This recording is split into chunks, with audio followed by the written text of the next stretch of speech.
Está con nosotros Roberto Luque, ministro de Transporte y Obras Públicas. Bienvenido, ministro, un gusto tenerlo en estos micrófonos. La Asamblea aprobó la ley para financiar el conflicto armado interno y la crisis económica, pero se opuso al alza del IVA. Sus comentarios, por favor. ¿Qué tal, Juan Javier? ¿Cómo está? Bueno, esperemos que con el veto del presidente esto pueda llegar a pasar. Es muy importante financiar la guerra. El estado del país está muy mal, como todos saben, las finanzas públicas están mal y en ese sentido necesitamos buscar los recursos necesarios, pero el presidente también entiende que hay sectores como el de la construcción que necesitan ciertos incentivos por su capacidad de generación de trabajo, especialmente para la gente más pobre, y eso se lo puede conseguir a través del tema del 5% del IVA, ¿no?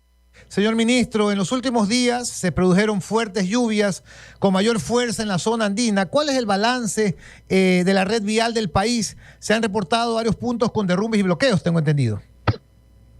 Sí, hay algunos puntos críticos. Hoy tenemos vías cerradas, una en Sucumbíos y otra en Chimborazo, pero la mayoría está habilitadas al menos un carril. El tema de la lluvia está golpeando fuerte en la Sierra Centro y en el norte, en Esmeraldas y en Imbabura. Lamentablemente hemos visto a través de los medios de comunicación, efectivamente, puentes caídos, gente que se queda aislada. Muy buenos días, señor ministro. Fernando Aguayo lo saluda. En este ámbito de crisis económica, cuando se dice que en el Estado no hay recursos, ¿cómo enfrentar, por ejemplo, esta complicación por efectos del invierno? Bueno, de manera general hay que ser muy creativos ahora, especialmente, y arrimar el hombro. En ese sentido, nosotros con las prefecturas y con los municipios estamos trabajando en ser muy francos, muy honestos, en decir en qué podemos aportar, qué maquinarias tenemos, qué operadores tenemos. Ellos hacen lo mismo y arrimando esfuerzos podemos solventar ciertos temas emergentes. Al mismo tiempo, en un tema que es más a mediano plazo, pero en la primera ley económica urgente se aprobó el tema de las iniciativas público-privadas a nivel de ley. Ya está terminado el reglamento y sale esta semana, y con eso de ahí muchos de los proyectos que son ya a mediano plazo, más concesionables, vías, podemos hacerlos a través de la inversión privada, ¿no?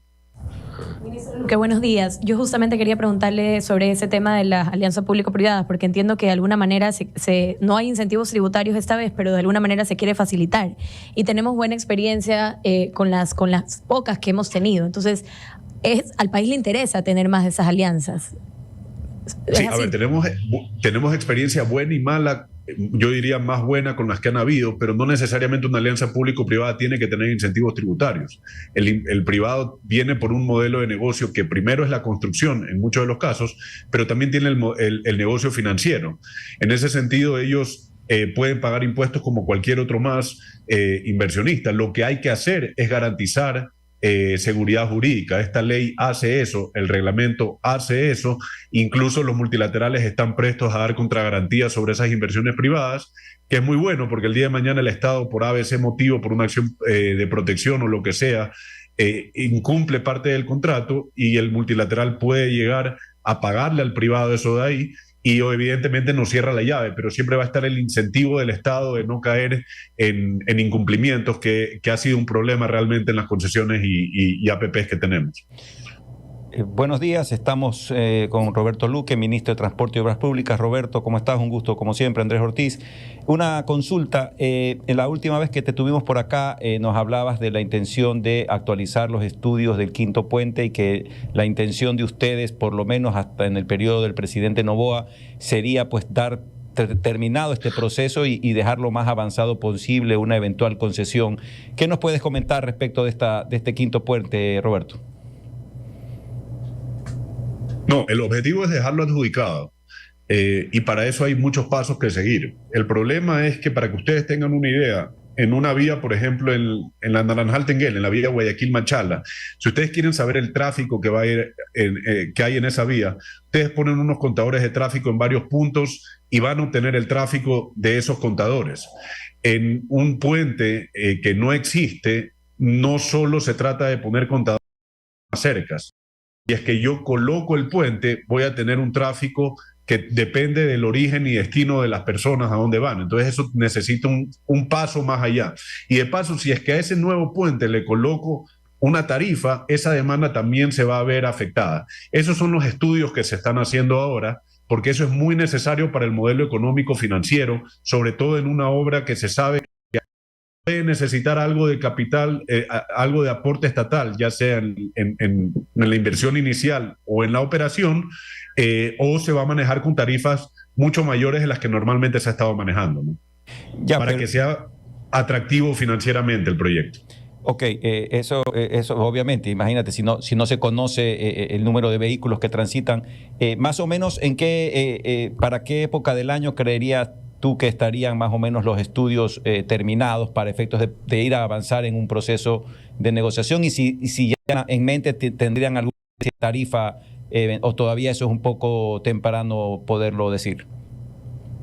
No es temprano para nada. Ese proyecto nosotros lo conocemos y por lo menos en nuestros números la tarifa al menos debe de ser $3 para el liviano, digamos, para el de 12, el carro normal particular. Pero eso evidentemente tendrá que convalidarse. El problema, Andrés, es que hemos estado trabajando con un tráfico para un proyecto que no ha sido pensado con una estructuración financiera. Ya. Los estudios que se hicieron en el 2009 era un estudio que estaba pensado para obra pública normal, porque así se lo solicitó. Entonces, en todo este tiempo no se ha hecho un estudio de tráfico con un modelo de tráfico que coloque el puente y nos diga cómo va a estar esa tarifa. Entonces, eso yo calculo que va a estar aproximadamente a finales, mediados del mes de marzo, y con eso vamos a tener una estructuración financiera. El otro tema que vamos a tener es un diseño, porque se está actualizando los diseños, pero esos diseños hay que tener muy en claro que son referenciales. En el proceso de licitación nosotros no vamos a obligar a ningún posible oferente a que use esos diseños. Ellos podrán usarlos y validarlos, pero en una APP o en una concesión a largo plazo, el riesgo del diseño cae sobre el concesionario o sobre el privado. No puede caer en el Estado porque el día de mañana ocurre algo y te van a decir yo construí tu diseño. Y ese no es el objetivo. Ellos se tienen que hacer responsables de ese diseño. Señor ministro, ¿cómo va el proceso de compra de los puentes tipo Baylis a través de línea de crédito del Banco Mundial? A ver, el problema del crédito del Banco Mundial es que se nos dijo que estaba casi que listo, pero el problema es que nosotros estamos terminando de gestionar. Hay ciertos pasos previos para el desembolso del Banco Mundial que no se habían cumplido, como la conformación de un equipo técnico específicamente para tratar todos los temas relacionados al Banco Mundial. Habían que hacer unos estudios de mercado actualizados sobre el tema de los puentes y las maquinarias que ya los tenemos hechos, y ya terminando de gestionar esos recursos se puede contratar esos puentes Baylis.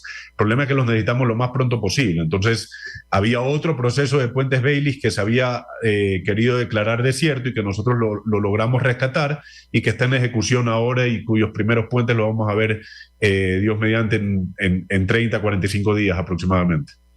Señor ministro, por ejemplo, el tema del quinto puente, se hicieron estudios, al final quedan obsoletos, porque en estos momentos tendremos que pensar en las decisiones que toman estas grandes navieras como Maersk, que dice que va a operar en Pozorja. Entonces cambian las circunstancias, cambian las perspectivas, porque a la postre el recorrido se vuelve diferente. ¿Cómo están trabajando con miras a este tipo de situaciones que se pueden presentar en el futuro? Ya es una realidad, pero puede pasar también con otras empresas. Sí, pero recuerde usted que los puertos de Guayaquil no solo es Contecón, o sea, el momento en que Contecón pierda Maersk para irse a Pozorja, no quiere decir que el quinto puente no tenga su razón de ser, sabiendo que todo el sistema portuario de Guayaquil, público y privado, existen y manejan un volumen de carga importantísimo, muy importante. En ese sentido, eso no tiene por qué afectar más. Y no solo eso, sino que tenemos que también pensar en el sur del país, todo lo que se está moviendo a nivel de minería o la industria en el austro del país. Todo eso de ahí, el recorrido que tienen que hacer igual para entrar a Guayaquil o para irse a Pozorja sería tremendamente enorme. Yo diría que alguien del austro del país yendo a Pozorja igual sería un usuario del quinto puente sin lugar a dudas. Ministro, uno de los temas que ha hecho noticia en los últimos días aquí en Guayaquil ha sido la eventual construcción o posible y casi una realidad construcción de una vía paralela a la vía La Costa para efectos, no solamente por el nuevo aeropuerto, porque eso todavía no se conoce fecha exacta, pero sí como una vía paralela que tan necesaria en la vía La Costa. Conociendo la experiencia de que el gobierno central se ocupó en gran medida de la ruta viva para el aeropuerto de Talavera, ¿existe alguna posibilidad de que el gobierno central pudiera financiar parcialmente la construcción de esta vía? Un poco haciendo recuerdos de lo que pasó con la Ruta Viva. ¿Hay algo de planificación en ese aspecto de parte del gobierno central? ¿Ha habido alguna conversación con el gobierno municipal, ministro? A ver, tuvimos una conversación con autoridad aeroportuaria en donde nos presentaron el proyecto. Inicialmente entiendo yo que el objetivo de la reunión era plantear algún tipo de competencia, pero en realidad el municipio es el que está a cargo del aeropuerto y todo está en zona urbana. Entonces yo, a priori, en las primeras consultas que hice, no debería de necesitarse algún tipo de delegación de competencias para algo que depende exclusivamente de ellos hacer. Por otro lado, entiendo, y no estoy seguro de lo que voy a decir, que parte del fideicomiso que está recaudando las tasas aeroportuarias del aeropuerto de Guayaquil tenía contemplado la construcción de una vía. Entonces, en ese sentido, no sé bien cómo estén los valores económicos, no hemos hablado en detalle de ese tema y habrá que verlo. Nosotros no hemos sido parte del proceso como ministerio de la selección del sitio del aeropuerto, entonces habría que ver varios temas sobre eso de ahí, ¿no? Ministro Luque, entiendo que se quería dejar liquidado el tema de los ferrocarriles del Ecuador. ¿Cuál es el plan luego de esta liquidación? En Ferrocarriles del Ecuador hay que trabajar en paralelo. Tenemos primero una serie de convenios con ciertos municipios y ciertas provincias para manejar el tren de manera temporal con ellos. Por ejemplo, el otro día estuvimos en Alausí, y en Alausí la economía de Alausí puede verse importantemente afectada por que si funciona o no funcione el tren. Entonces, tenemos que tratar de liquidar rápido todos los bienes. Hay unos 8 o 9 predios que nos están haciendo bulla y problemas desde el tipo legal, que los estamos resolviendo. Hemos resuelto varios desde que entramos. Entonces, por un lado es cerrar el tema legal y trabajar en convenios temporales con los municipios, con las provincias, para que el tren pueda llegar a funcionar en el corto plazo. En el mediano plazo, lo que nosotros queremos hacer es una APP. Hay gente interesada, con el ministro de Turismo estamos trabajando coordinadamente para buscar a alguien que le interesa venir, invertir lo que haya que invertir y recuperar ese retorno, ya sea con carga y turismo o solo turismo, que puede llegar a funcionar también. Finalmente, señor ministro, ¿cuál es el plan de obras de su portafolio? Entiendo la situación del país, extremadamente crítica. ¿Cuáles son hoy las prioridades de su ministerio? Javier, lo primero que tenemos que entender es que el presupuesto de inversión del ministerio este año es el récord histórico del más bajo en los últimos 15 años. Ya tenemos 140 millones de dólares. La mayoría son obras de arrastre y otro funciona para puentes Bailey y compra de maquinarias. Si es que llegamos a aumentar el techo, con el aumento del presupuesto del Estado, tenemos varias obras programadas. El enfoque que este ministerio le daría con la administración de pobreza que estamos haciendo prácticamente va a ser de atender puntos críticos. No vamos a esperar a construir una vía de 100 kilómetros, pero en esos 100 kilómetros, si hay tramos, 3 o 4 tramos de 100, 50, 25 metros, que son los que hacen que sea más lento el tránsito en esas zonas y que son los que más molestan a la ciudadanía, trataremos de resolver esos puntos. Y eso es integral en todo el país. El 55% de las carreteras en el país están en mal estado. Señor ministro, pero sabe que con el presupuesto que acaba de decir solamente alcanza para el bacheo. Aprobemos el IVA, pues. Sí, para que llegue algo. Sí. Ojalá. Bueno, suerte, señor ministro. Hacer más entonces con ese presupuesto. Sí. Y ratificar. Sí, bueno, el tema de las inversiones público-privadas también nos va a ayudar. Hay unas vías que vamos a ponerlas por ahí. Y ratificar que las necesidades no son solamente por la guerra, sino por las angustias económicas que tiene el gobierno. Así es. Bueno, suerte, ministro, y estaremos conversando próximamente. Gracias.